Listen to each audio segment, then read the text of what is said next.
mga kapamilya, kapuso, kapatid, mga kasambahay, at higit sa lahat, mga kabady. Gagawa ako ngayon kung paano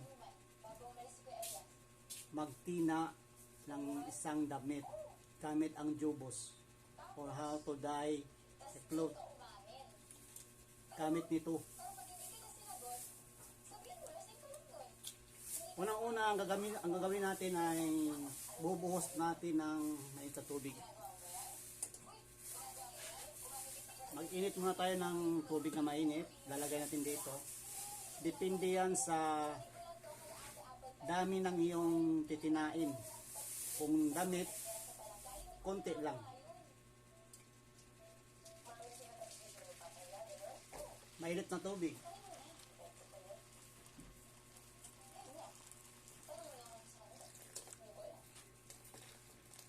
Okay, nandyan na ang mainit na tubig. Huwag niyong hawakan. Nakakapaso yan.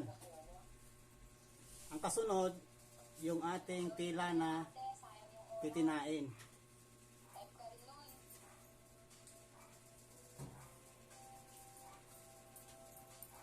Ito na po yun. Ito, basa na. Binasa ko na to. Dapat bago natin ilublob dyan sa tubig ay basa na. Okay? Maya. Bago natin ilublob yun, lalagay muna natin ang dye or jubos.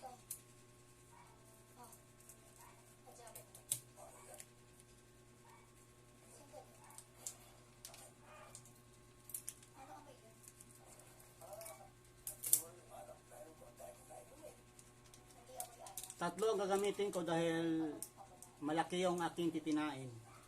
Depende yan sa inyo kung t-shirt lang.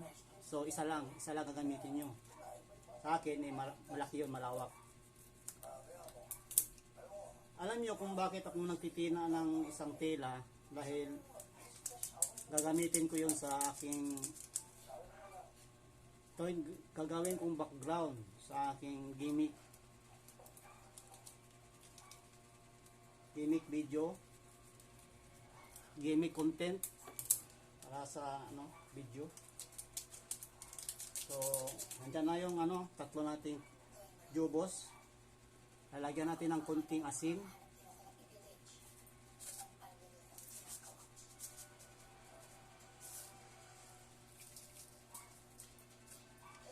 Tansyahan lang kung gaano kadami yung asin na ilalagay niyo.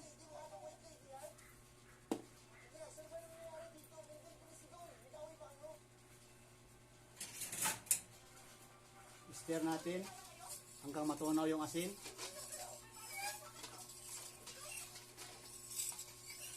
Yung iba naman naglalagay ng sukang paumbong or suka nang galing sa niyog. Pero ako okay lang, wala lang sa akin, wala ako noon eh.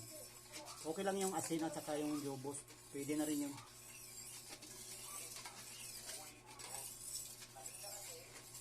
Siguro tunaw na yung asin, di ba?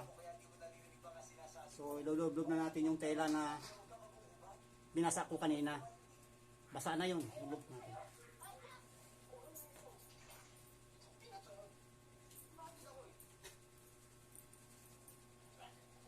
Basa na to, basa na. Huwag yung hawakan yung tubig kasi mapapasok kayo. Gamit kayo ng shansi or anong gusto nyong gamitin na pwede nyong idiin sa tela para hindi kayo mapapasok.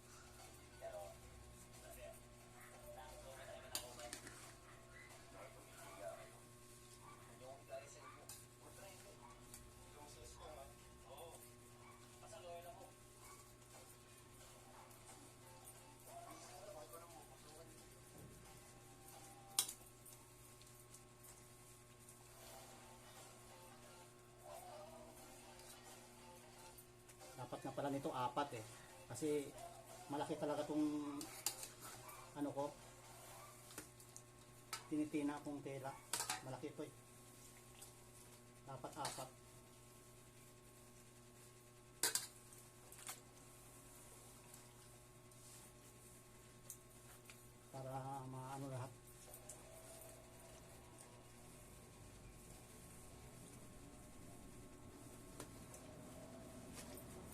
Pero okay naman to. Kasya na siguro lahat ito eh. Marami pa naman tubig.